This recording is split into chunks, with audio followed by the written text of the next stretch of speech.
All right, so talking about staffing models, integration points, a lot of you guys interact with your dietitians on a daily basis. Some of you are maybe still in the introductory period of growing a department and what that could look like. So to dive right in, we're going to talk about the CBA and the role of the dietitian and what that means for MLB and kind of how it has evolved over time. Review some of the positives and the weaknesses of different staffing model options across full-time, part-time roles, especially as these are growing into the minor league space. Present some recommendations on supporting the program at your club, and then discuss some of those integration points. Like Nick mentioned, just things that we can do to collaborate together to be those force multipliers for each other. So where it started, 2016 CBA, I highlighted the main points here, but basically clubs are assuming more responsibility for their nutrition. They became the point people for their own team, home and on the road, to support that. They created an agreement list of best practices. This is definitely like a gray area for, as a lot of you guys have seen, but it is now evolving into that minor league space. And then the PAC, the Player Advisory Council, and then having to have a full-time chef and a registered dietitian to improve clubhouse nutrition. So really having that emphasis, this was something that was important to the players. So this is how it evolved. In January 2018, which is when I started with the Royals full-time, I was one of 5 full-time dietitians in all of Major League Baseball.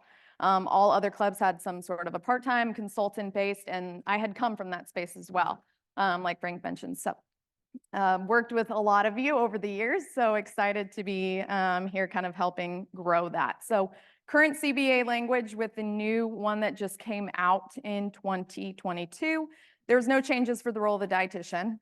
There were no additions to nutrition integrations or support, and no changes to the minimum standards for food service or for supplementation. I mention all this stuff on the CBA and why it's important, because this is how dietitians got involved in baseball. This is what our front offices are utilizing when they are thinking about the growth of a program, or like Nick mentioned, the 6-figure food budget, the supplement budget, all of these things is, well, this is what we're required to do. Do we need to go the extra mile? So this is the exact language. I'm not going to read it, but basically the most important line is all clubs shall provide access to a registered dietitian, but need not do so on a full-time basis. So it is up to all of you in this room to help advocate and to show that value and to be those force multipliers for your dietitian, for your nutrition staff, because we know if there is not a nutrition professional on staff, you guys sometimes take the brunt of a lot of those duties, whether it's supplementation, whether it's ordering food, like Nick mentioned earlier. A lot of it is going to come down. So we want to be advocates for that, but there are some challenges that we are working through. I'm not going to bore you with all of these things, but from the dietitian point of view, there's a lot of other things that we do besides food. And for it to only to be mentioned that we are there to help improve clubhouse nutrition when there's a lot of other things, sometimes this can create a little bit of a disconnect. Maybe it's a little bit unhappiness or job dissatisfaction because we're not able to do the things that really matter to us. With that, we want to try and create solutions. We want to try and find those decision-making trees so we can have more time for these things. But a lot of that is going to come through that collaboration, making sure we're being efficient with our time and supporting each other. So bridging the gap, again, dietitians initially added to clubs to fill a need or a requirement. There's a large skill set, specifically, the food service, supplementation, education. These were things that you guys were doing for us as these programs are growing. These might still be things that you're helping support even with a nutrition professional on site. Due to transfer responsibilities, when all these dietitians have come on board, there's still a heavy food service focus, and it's not going to go away. For all the dietitians in the room, it's not going to go away. Food service is going to be a part of what we do every day because it is a part of our role.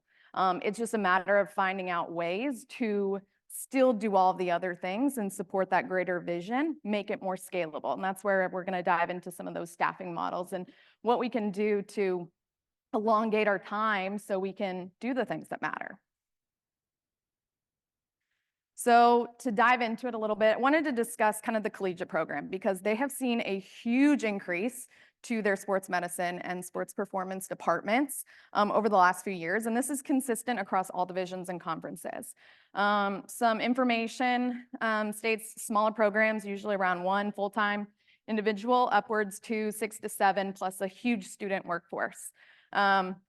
And these are just rough numbers for you. On the Major League Baseball side, and this includes a major league and minor league, and this is for this upcoming season. I took some data from a document that Dave put together here that I will show in a little bit, but full-time across Major League and minor league baseball for this upcoming season, there's an average across all clubs of 1.7 full-time dietitians per club.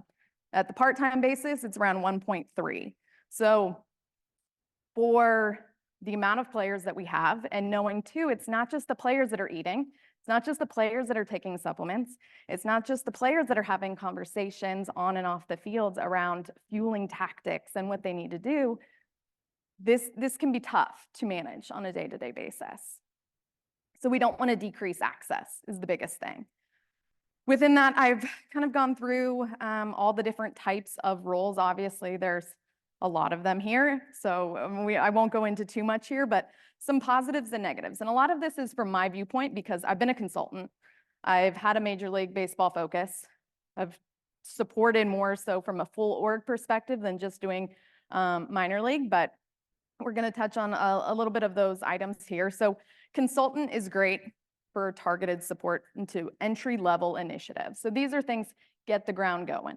What can we do to start the process, start communication, start those conversations around what is important? Catering, road meals, education, those big ticket items that have to happen every single day. A lot of limitations though. Obviously limited ability to expand support, to have more buy-in, build the rapport with the players, build the rapport with the staff, with the front office, explain why it's important to be there. Major league only. Positive, it's a single team. So you're working with a smaller group of players. You can have more targeted approach, more creativity, more accessibility. You are there day to day to answer a lot of those questions and be that point person. However, there may not be support in player development to initiate some of those protocols or routines. I feel like Nick was my hype man coming up here.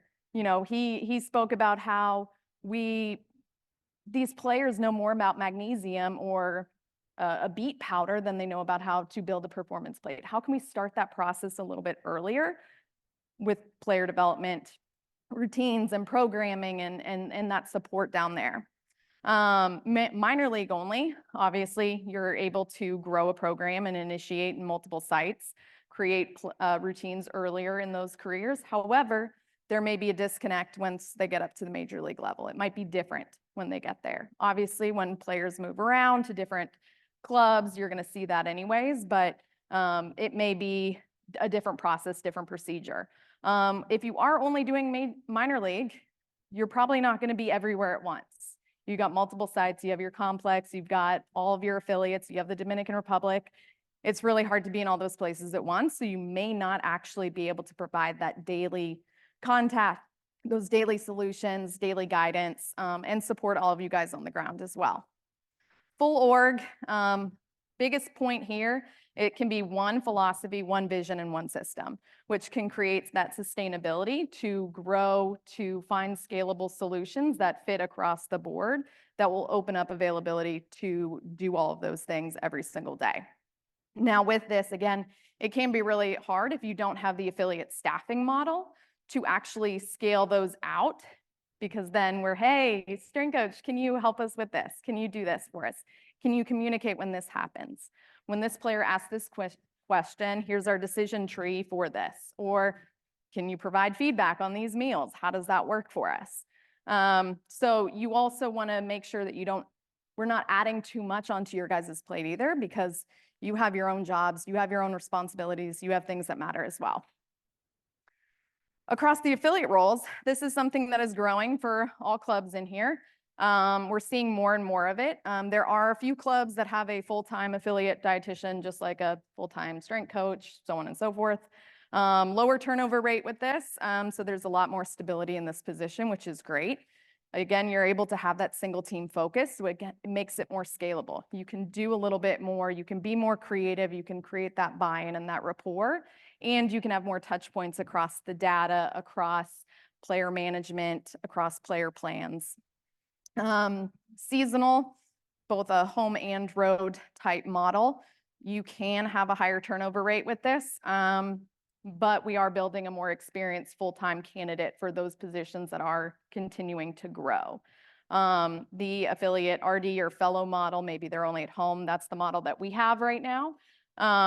You're able to have somebody be that point person, that targeted support for all those nutrition initiatives, but you aren't going to have that consistent daily support. So we're still going to require a little bit of somebody else to carry over for us. Maybe that's going to be the clubhouse manager. Maybe that's going to be the strength coach, the athletic trainer. Project prioritization is required with this. Definitely going to need to streamline what are those most important things. What do you want to be experts at this year? Targeting your approach, targeting your time, so you can still get all those things done. Because we know catering, it takes a while. There is a process. You go into some of these smaller towns, availability, accessibility is hard. This is going to be the highest turnover rate. Again, though, building that full-time experienced dietitian. So some recommendations for growth. The biggest thing here is you have to crawl, walk, and then run. You cannot go from having a consultant to having 8 dietitians. It's not going to work. You're going to have different views, you're going to have different visions, you're going to have different support models. It's just not possible. For me, this is basically what the Royals have done across the bottom here. So when I started, it was just me. I was covering everything. Of course, you jump into Major League Baseball, you're like, I got to fix it all. There's a million things that can be updated here. It's not realistic. So what are the things you're going to be really good at? What are the things that are most important to other departments? Learn what's important and what other departments believe. Coming in and saying, hey, Stoney, where do you think my time needs to be focused on at the major league level? What really needs to be impacted? Go to our athletic trainer, go to our clubhouse, go to our operations, go to our admin. What are the things that you think need to happen? And I'm going to target that first before I even do that. Maybe it's going to align with what I think is important as well. Understand the perception of nutrition wherever it is. Are you coming in after somebody who maybe wasn't as successful? You're going to have to work through those barriers. Are you building off of or working with a new coaching staff who had 10 dietitians and you only have 1? How does that work, and how do you have to communicate what your job is and the route that you want to go and your goals for the future? And then always work backwards from your end goal and know it's going to take time. So my vision when I started, and I communicated that from the front, was I wanted to have staff at every level because there's certain things that the nutrition professional should be doing at each level. There's certain things that I want them to take ownership of. And so what are the steps to be able to do that? Well, when you add more people, there's more management. So now how do you add that on top of all the duties that you're already doing? So being able to set yourself up for success instead of for failure. And one thing that I strive to do every year is reflect, and at the end of the season, what went well? Did I achieve the things that I was looking to do? What were my barriers this year? What came up? Recent years, inflation, it killed budgets completely. How do we plan to grow that or fix it or adapt our process for that next year? Do we have a new focus? Is rehab our focus? Is it recovery options? Is it education? Is it improving our food availability? What is it going to be, and allowing that to be the focus so you can do that really, really well. So this is that document that I was mentioning earlier. Dave put it together, kind of outlines all of Major League Baseball across full-time, part-time positions, Major League, minor league, all of that. Really exciting to see the growth. Again, when I started, there were 5 full-time dietitians. We've got full-time, we've got chef, RDs, we have it all. And it's really exciting to see, and there's only going to be more growth over time. So it's really important that all of us in this room work together to empower and inspire each other to be the best versions of themselves and be the most efficient with our times, because we work a lot. we don't want to add more to our plate to overcomplicate things, and we don't want to, recreate the wheel every time. It would be nice to just let that work. So some integration points just to close out with. These are things that you guys are doing now, maybe at your site, and how the dietitian can work alongside the strength coach just to have more of that collaboration, more of those initiatives, more of that common language and vision. So one voice. People are going to go to who they trust. It's very important that they hear that same messaging. So I would recommend all of you guys to communicate, to show what those common words are, what that language is, and then also to ask questions. All the dietitians as well. Go in, watch, listen, learn. What is our process? What are the procedures? Why do they do certain things? So you can understand it and ask them. I had a player come up to me who I had a previous relationship with at the Giants. I was like, do I need to wear this catapult monitor? Do I need to? What is the point of it? He came to me to understand those things. So we know that our players are asking you guys nutrition questions as well. So how can we have that same language? How can we have that same voice? And how can we have each other's backs to go up and say, you know what, hey, so-and-so was asking this question, maybe go in and follow up with them a little bit.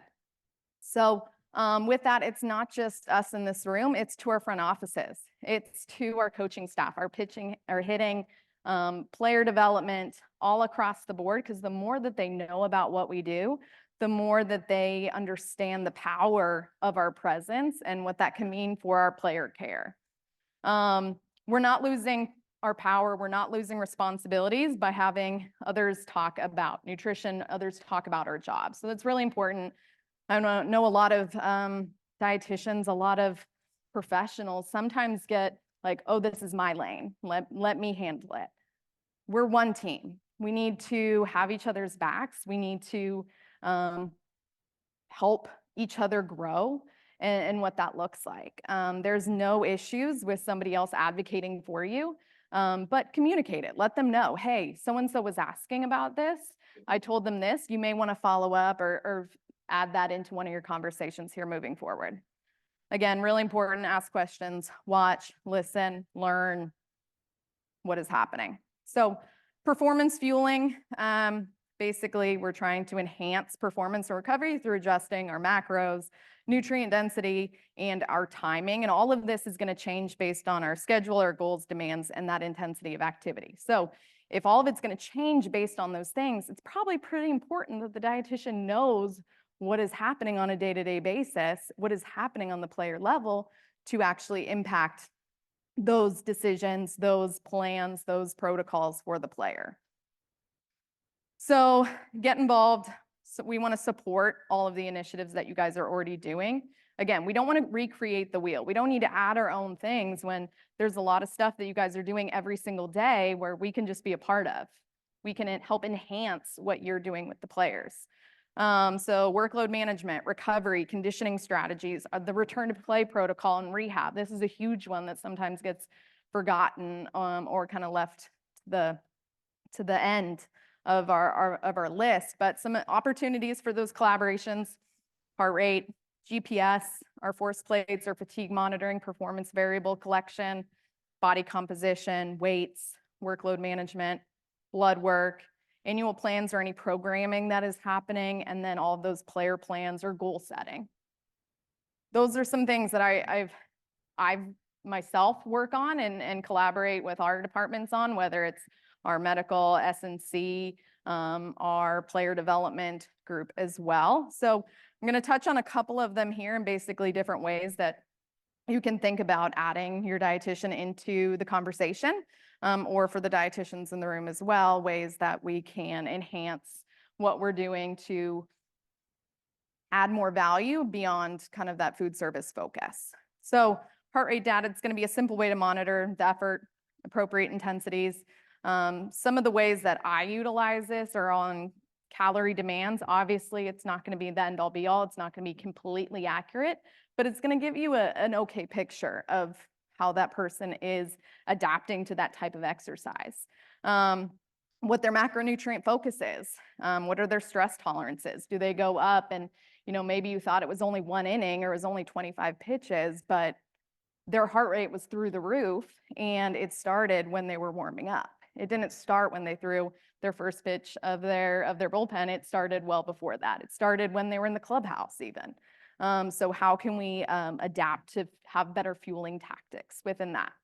And then preparation to game-like scenarios. Again, game is where all the magic happens. However, how can we create more of those preparations leading up to that? So an example here, had a pitcher decrease performance variables. He has trouble gaining weight, difficulty maintaining through multiple innings, and was extremely routine oriented. Diving into this a little bit, looking at his heart rate data, he was not fueling anywhere close to what he needed. He is a high heart rate guy. He was constantly just high carb, high calorie needs throughout that entire time. And it was with everything that he did. When he was in the weight room lifting, when he was warming up, when he was running his conditioning, at all times. However, having a conversation with this player, found out he was afraid of carbs. He didn't want to have any of those in his diet. So of course, it's making sense that he's not able to go through multiple innings because he's not fueling appropriately. So being able to show him those visuals, have that conversation with our strength staff, bringing them into it, even our mental performance individuals too, going through it. Like, we need to make sure we're supporting what we're doing every single day. And he had no idea. He was like, oh, I thought I was doing the right thing. I thought I had enough. I thought I was fueling appropriately, but I guess I need some more. And maybe after every inning, if I'm going extra innings, I need to fuel in between those, or I need to not have the water, I need to have the Gatorade. So it could be very simple things, but help guiding that process, and most importantly, showing the player how it all relates. GPS data, understanding the demands. This could be StatCast, this could be a variety of things, but how does this fit into the whole process? How long did they wear it? What did they do? How have they been trending? Are there going to be modifications made? You guys make a lot of modifications, and it just comes so naturally. You're like, oh, he had this, we're going to do this. Well, that's helpful information for me as well. Hey, he hasn't hit top speed in 5 days. Well, maybe he hasn't been fueling right. Maybe he hasn't been feeling well. That's why he's not doing it, because he's decreasing his intensity. How can we support that? A lot of recovery options, a lot of nutrient timing, understanding what is their week. Maybe it's me managing from an affiliate level. I'm not there. Looking at their schedule, maybe they had double headers. Maybe they had consistently really long games. Maybe he only played a couple innings. Being able to just look at that full picture and having that data and speaking with you guys to understand how that all fits in, so we can adjust the quantity, quality, macro distribution, total calories as well. It could be something very simple, like he's just not eating enough for what he is doing, and that's why he's decreasing his own intensity. So here, consistently high workloads with a position player, variable starting to trend down, inconsistent with his fueling habits. How can we show him that, or teach him how to use the data himself to recognize when he needs more, when he needs less? We are only one person.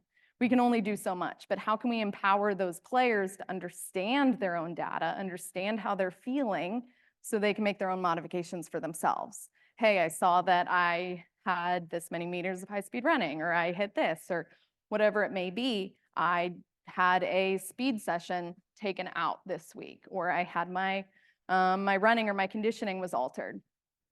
Now, maybe I need to adjust my fueling to complement that.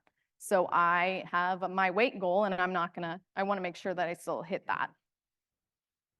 Jumps, fatigue monitoring, performance variables, however you guys do it across your club. Really helpful to identify those acute but also long-term performance trends and help guide a conversation further. You guys might change their intensities in the weight room. You might change what they're doing. Maybe you skip a lift. Maybe you modify it. Maybe they're feeling fantastic and you add some things in because you know what the schedule looks like later in the week. And you've got a long road trip and you're going to get in really late and they might not lift that day. Or the weather is crappy. However you need to work into that, but understanding what their programming is like, what phase they're in, and how long, all of these are going to have effects on how they're feeling, how they're fueling, We know June, compliance with food sometimes goes out the window a little bit. It makes it really hard to stay on track. Maybe they're craving certain things because they're just tired of chicken and rice and broccoli and club sandwiches or whatever it may be. They want to add those different things in there. So nutrition interventions, again, changing in the fueling tactics, increasing those recovery options. These are things that, maybe I'm seeing it across the team. They're having a really hard time when they're on the road. It's the first time for these low A guys. They don't know what to do. They're struggling because they're in the middle of nowhere. There's no access. How can I maybe adjust what I'm ordering so it makes up for it for the group? And maybe it's changing their goal or their focus. Hey, you are seeing decreases in your performance variables. Your weight is going up because, we wanted you to get stronger. However, maybe that's not our focus anymore. We're going to communicate that. We're going to collaborate on it with you guys, with our front office. How can we make those adjustments, communicate it to the player as well? This is why we're doing these things, and we'll reassess when we get to that point. Player plans and goal setting. So primary goal really is to keep the player on the field. My front office initially was very skeptical of having me in some of those player meetings. Like, oh, you don't need to be in there. We're just going to talk about the players. We're going to do these things. Advocating for myself, saying, all the information I can have, understanding your vision for the players, what you view as concerns is going to help me have a greater impact for them. So then transitioning through the years, involved in a lot more of those discussions, building out those player plans that are going to those players for the off season, having those conversations, midway, halfway through the schedule. How is it looking? Do we need to adjust what their plan is? And now them also wanting to be involved in that process. They want to support those things. Hey, we have a difficult player. Don't worry, we've got your back. We'll have that discussion with them because we know that this is important for their goals to be that speed guy in the outfield, whatever it may be. So it's really important, again, understand what the vision is. How do they see that player being a big leaguer? Where is their impact? Where are they playing? What's the messaging to the player? Maybe he thinks he's going to be playing first base. And so he's like, I'm fine with where I'm at, my body composition, how I'm feeling, how I'm fueling. But actually, he's going to be transitioning into a position where he needs to have more movement quality. He's going to be playing more. He's going to be maybe covering and catching as well. How do we support them through that? Again, at the end of the day, it's what the front office wants. And so we can help have that consistent goals and focus, communicate to the player, support and prepare them, but also hold them accountable. And that's something that we'll do with all of you guys as well. And then return to play. This is something we started diving into a little bit more in recent years, trying to have more of that focus as my staffing grew, having more bandwidth to be able to do this and more individualization. But fueling tactics are drastically going to change in that pre, during, and post-injury phase. This is going to be based off the type of injury. It's going to be based off their progression. Are they delayed in their progression? Is it slowed? Are they moving faster because they're recovering better? How can we adjust what we are doing there? State of mind for these players can be tough. They're going through a lot. A rehab player may be at your complex versus a player who is staying with the team. Very different scenarios there, but their schedule's off. Their priorities are changed. Maybe their goals, their weight has been changing, their typical intake. Maybe their day-to-day process, their activities of daily living now are changed because they're home with their family more and they have to help with their kids and they are maybe going to eat what their kids are eating versus what they should be eating because they now have to handle dinner on their own. So a lot of different things that we can do, adjusted supplement protocols, inflammatory response, and managing that nutrient focus based on that injury type. Is it a concussion? Is it a bone injury? Is it a muscle tissue injury? Are they expected to come back faster? Are they going to be out for a year? What does that look like? Helping them create those routines and pairing that, of course, too, to all of the programming that you're doing, the data that you're seeing. How can we collaborate on all those things? So in summary, I know I threw a lot at you guys, but overall, just understanding the evolution of the nutrition staff, prioritizing some of those initiatives and integrations. You don't have to do it all. pick a couple of things that you want to be really good at or that you want to support alongside with to really just have that better player care through that collaborative team. And then leveraging the information that's already available. How can you inspire the people around you to expand what you're doing on a day-to-day, add more value to that player so they see more benefit to wearing the catapult vest or to actually looking at the data because it's going to help them in their decision-making process a little bit. So that's all I got. Thank you, guys.